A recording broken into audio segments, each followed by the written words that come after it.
Well, let's go through.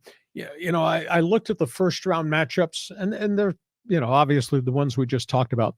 I think the most unique first round matchups can be Golden State, Sacramento. I agree. You got Curry, and you got Klay Thompson, and you got the always angry Draymond Green, and these guys have worlds of playoff experience.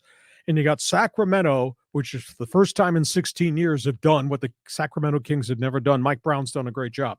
But the Kings are walking down that alley for the first time. No playoff experience.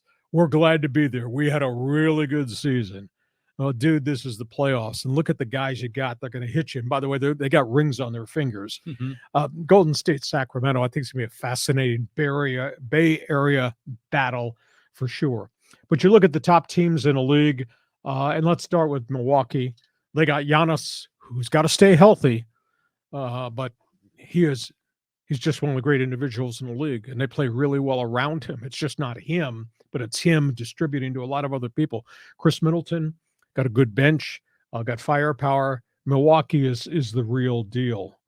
Boston, we don't get to see the Celtics a lot out here on the West Coast, but Tatum and Brown are dynamic scorers. And you add in Al Horford, warrior type old man at center who just gives them valuable minutes, and he does all the grinding, dirty work you need to do. I think Boston's really dangerous team. Philadelphia, I got the MVP in the league, Joel Embiid. I mean, he's a great player. Now, I don't know the health status of James Harden, whether he is really good to go or not. But Embiid, when you're scoring 50 points, you're scoring all these 40-point games. He just does not wear out. He's a go-to guy for Philadelphia. So I think Philly's going to cause some damage. Out here in the West, Denver's got Jokic, and they got firepower.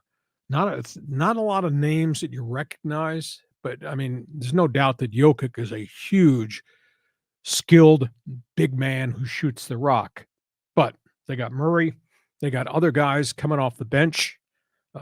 It's taken them a while to get Michael Porter totally healthy, back surgeries, etc. They're a really dangerous team. Now, they're a little erratic. They didn't finish up the season on a real upbeat note, but going to play in Denver, I think is really going to be hard. And then obviously we talked about Morant, the Grizzlies, and all the young guys around him that aren't getting much recognition. They, to me, are the scariest team of all, even though they don't have their center, Steven Adams, who's out with his Achilles injury that has just never, ever healed. But, those are the hottest teams going to the playoffs. Everybody else is just glad to be there and hope they can go a round or two. And your thoughts?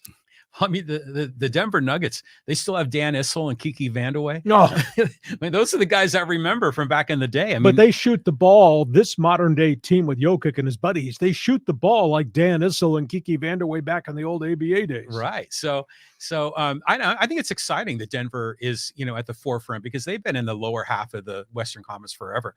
I'll tell you why, when I see the Celtics play, I'm always really impressed with Tatum. I mean, that guy is a really talented player. But to your point, I am really fired up for this Kings Warriors because I used to go to the Warriors games as a kid, and to have the Kings there in Sacramento, they've been down in the dumps forever, even going back to the tiny Archibald and the Kansas City Omaha Kings and all that. But I just love the whole energy around that Sacramento team. When they win, they hit that laser that shoots through the pyramid, and I mean, all of that is fantastic. So I just wish it wasn't a first round matchup, because one of those teams is going to be ejected from the playoffs, but it's going to be a lot of fun to watch. Okay, on we go